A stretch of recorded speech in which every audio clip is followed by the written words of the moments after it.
Assalamualaikum warahmatullahi wabarakatuh. Anak-anak, kita belajar lagi tentang materi cermin ya.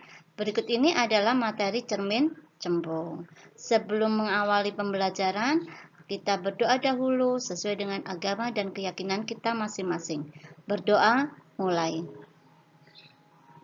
Berdoa selesai. Materi kali ini adalah cermin cembung. Oke, pengertian dari cermin cembung ya. Cermin cembung adalah cermin yang memiliki bentuk lengkung, sama dengan cermin cekung.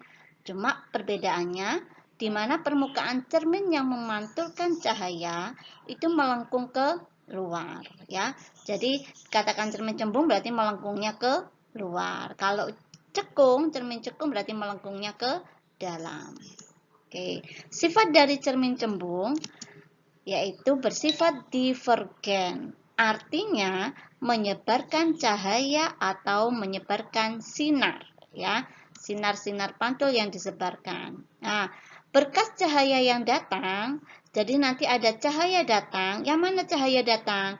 Yang searah atau sejajan dengan sumbu utama. Ingat dulu di cermin cembung, cermin cekung, sumbu utama yang ini ya. Jika sinar atau berkas sinar datang, ya ini sejajar sumbu utama, yang sejajar ini ya, baik atas maupun bawah, mengenai permukaan cermin cembung. Nah, ini cermin cembungnya. Yang bagian hitam atau melengkur keluar itu adalah cerminnya. Yang diarsir orange itu adalah bagian belakang, ya. Akan dipantulkan kembali dari satu titik dan menyebar. Jadi kalau ada sinar yang datang, ini nanti akan dipantulkan kembali seolah-olah dari satu titik. Ini ya, seolah-olah berarti tandanya putus. Dari satu titik dan menyebar. Kalian perhatikan gambarnya. Ini sinar pantulnya adalah menyebar ya, dari satu titik. Makanya cermin cembung disebut juga cermin konveks ya, dan cermin negatif. Kenapa dikatakan negatif? Karena letak fokusnya berada di belakang cermin. Kalau dulu cermin cekung fokusnya ada di depan. Oke, berikut penerapan cermin cembung dalam kehidupan sehari-hari ya. Contohnya ada yang tahu ini apa namanya? Cermin di perempatan jalan raya ya. Jadi untuk mengetahui ada kendaraan yang di sebelah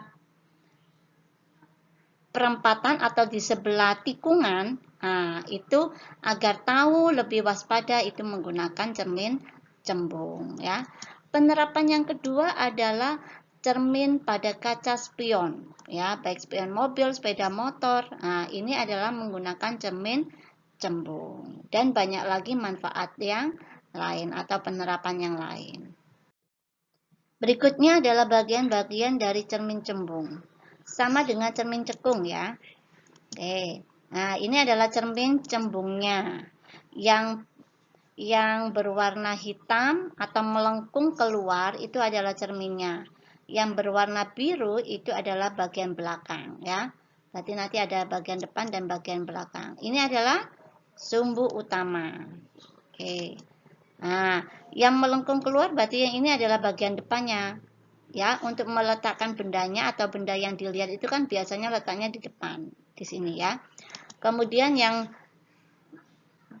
di belakang cermin yang berwarna biru ini ada berarti bagian belakangnya. Oke, perpotongan antara cermin cembung dengan sumbu utama ini ada titik O ya. Titik O kemarin apa? Titik pusat optik ya. Nah, kemudian ada titik fokus dan titik M atau disebut juga 2F. Ingat, antara OF dan FM itu harus sama ya. Makanya ini bisa dikatakan 2F karena jaraknya sama. Oke. Tadi titik O adalah titik pusat optik atau cermin ya. Nah, titik F titik fokus. Kemudian titik M titik kelengkungan optik ya. Kemudian O ke F itu dikatakan F kecil. atau jarak fokus, satuannya cm ya. Kemudian antara O ke M, ya ini kan berarti 2 kalinya. Ini adalah R.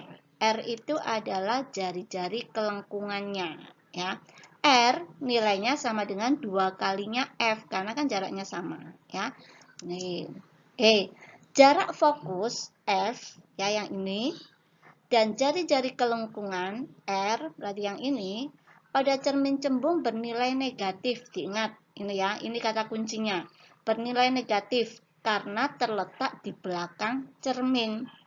Kalau cermin cekung, F dan R-nya nilainya positif karena letaknya di depan cermin. Berikutnya aturan ruang pada cermin cembung ya. Nah, ini adalah cerminnya, cermin cembung beserta sumbu utama, titik fokus dan titik pusat kelengkungan ya. Nah, OF itu adalah ruang 1 ya, berarti ada di belakang cermin atau jarak antara O ke F itu adalah ruang 1. F ke M itu adalah ruang 2. M dan seterusnya sampai tak terhingga itu adalah ruang 3. Ruang 4-nya berarti ada di depan cermin ya. Kalian harus bisa membedakan ruang pada cermin cekung dan ruang pada cermin cembung ya. Oke. Aturan ruang ini bertujuan yang pertama untuk mengetahui letak benda dan letak bayangan ya. Di sini ada rumusnya sama dengan cermin cekung, ruang benda ditambah ruang bayangan sama dengan 5. Oke ya. Misalkan benda kepada cermin cembung itu kan pasti letaknya di ruang 4 ya. Karena cerminnya kan melengkungnya ke depan, berarti bendanya ini pasti letaknya di sini kan, cerminnya di sini ya. Nah, pasti di ruang 4. Jadi kalau bendanya letaknya di ruang 4 supaya 5 berarti bayangannya adalah di ruang 1. Sudah pasti ya. Nanti bayangannya ada di ruang 1. Misalkan ini bendanya bercermin di cermin cembung ya.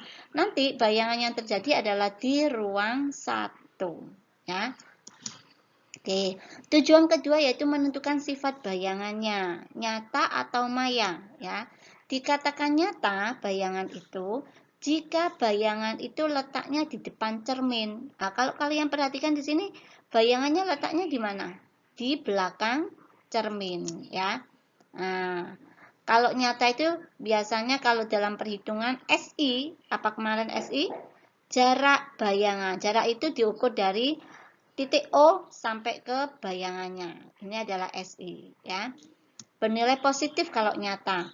Kalau bayangan itu maya ada di belakang cermin dan kalau melalui hitungan SI-nya jarak bayangannya adalah nilainya negatif. Seperti ini ada di belakang cermin berarti sifatnya adalah maya.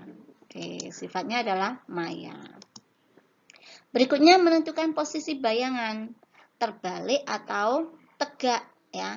Ingat kalau bayangan terbalik itu posisinya ada di ruang 3 dan di ruang 2. Ini ya. Nah, kalau bayangan itu posisinya tegak, posisinya antara di ruang 1 atau ruang 4. Ya, itu tegak. Diingat-ingat. Jadi, biasanya kalau sifat bayangan itu maya, pasti tegak. Nah, karena letaknya adalah di ruang 1 atau 4 ya. Atau kalau diingat-ingat maya itu pasti tegak ya.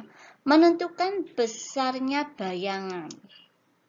Ya, bayangan dikatakan diperbesar itu jika ruang bayangannya lebih besar daripada ruang bendanya. Ya, itu diperbesar. Sekarang dilihat ruang bayangannya di sini adalah 1. Ruang bendanya adalah 4. Berarti ruang bayangannya itu lebih kecil apa lebih besar? Lebih kecil. Jadi kalau bayangan itu diperkecil, ruang bayangannya kurang dari ruang benda. Ya, berarti nomornya itu berarti lebih kecil daripada ruang benda. Berarti karena ini lebih kecil, berarti sifatnya adalah diperkecil. Maka pada cermin cembung sifat bayangannya adalah maya, tegak, diperkecil. Berikutnya sinar-sinar istimewa pada cermin cembung ya. Ini adalah sebagai dasar nanti pelukisan bayangan pada cermin cembung. Ya, sama dengan cermin cekung ada 3 sinar istimewanya. Yang pertama, jika sinar datang sejajar sumbu utama, itu nanti akan dipantulkan seolah-olah dari titik fokus. Kalian perhatikan di sini. Ini adalah cermin cembung ya. Yang ini adalah sumbu utama. Jika sinar datang itu sejajar, ini sinar datangnya kan dari depan ya. Sinar datangnya sejajar sumbu utama. Ini ya. Dipantulkan seolah-olah dari titik fokus. Jadi seolah-olah ada tanda titik-titiknya.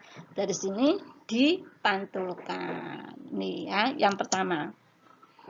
Yang kedua, jika sinar datang itu menuju titik fokus, maka akan dipantulkan sejajar sumbu utama. Seperti ini. Ini cermin cembung. Nah, kalau sinar datangnya itu menuju titik fokus, ya, akan dipantulkan sejajar sumbu utama. Ya, ini yang kedua. Yang ketiga, jika sinar datang itu menuju titik pusat kelengkungan, maka dipantulkan kembali seolah-olah dari titik fokus. Seperti ini, ya. Nah, kalau sinar datangnya itu menuju titik pusat kelengkungan, maka akan dipantulkan kembali.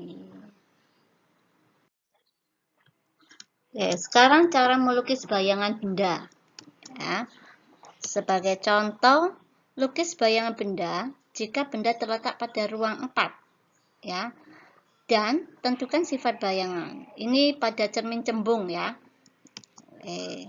Menerapkan 2 di antara 3 sinar istimewa. Boleh 1 dengan 3, boleh sinar istimewa 1 dan 2, sinar istimewa 2 dan 3, terserah. Pokoknya 2 di antara 3.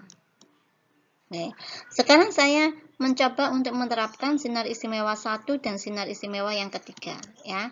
Ini adalah cerminnya, cermin cembung.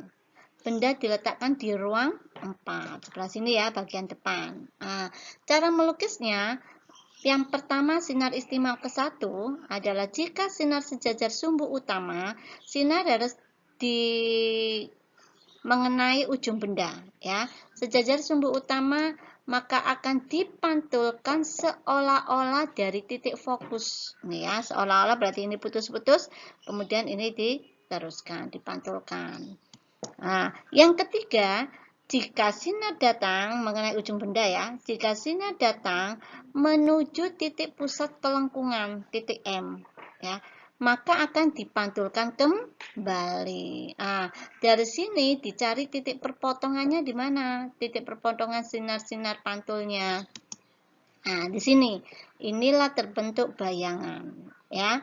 Nah, jika bayangannya itu letaknya perpotongannya di atas sumbu, maka bayangannya adalah tegak, atau di belakang cermin bayangannya adalah tegak, atau di ruang 1 bayangannya adalah tegak. Oke, maka sifat bayangannya adalah maya karena di belakang cermin. Kalau maya itu pasti tegak atau di ruang 1 dan diperkecil. Diperkecil itu karena ruangannya lebih kecil. Nomor 1 ini ruangannya di ruang 4 ya. Atau ukurannya sudah dilihat. Oh, ini bayangannya ukurannya lebih kecil daripada bendanya. Berikutnya untuk rumus ya. Rumus cermin cekung dan cembung sama ya. 1/F sama dengan 1/SO ditambah 1/SI.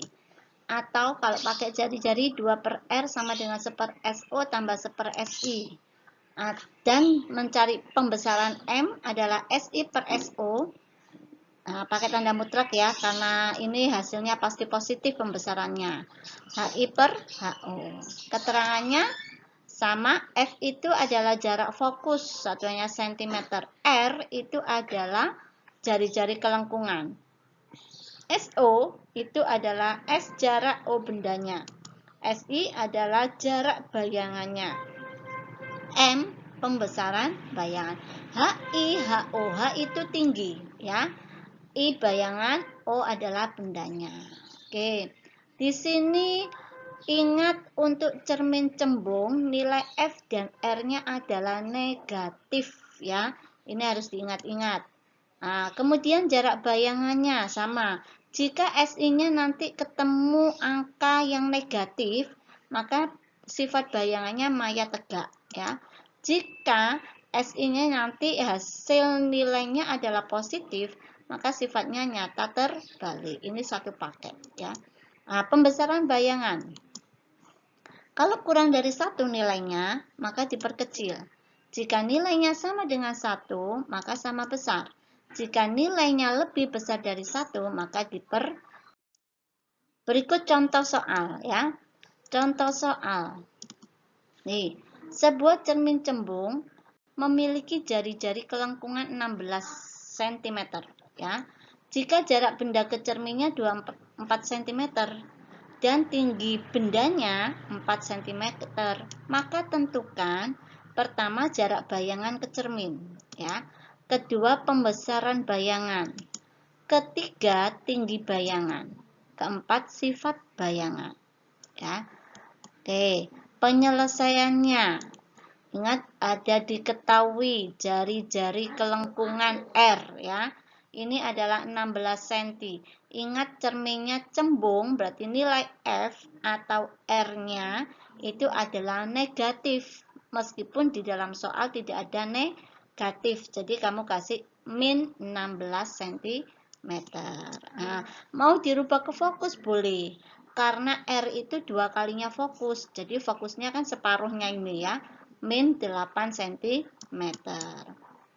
Nah, diketahui lagi jika jarak bendanya ke cermin. Jarak benda itu adalah SO. Nilainya 24 cm.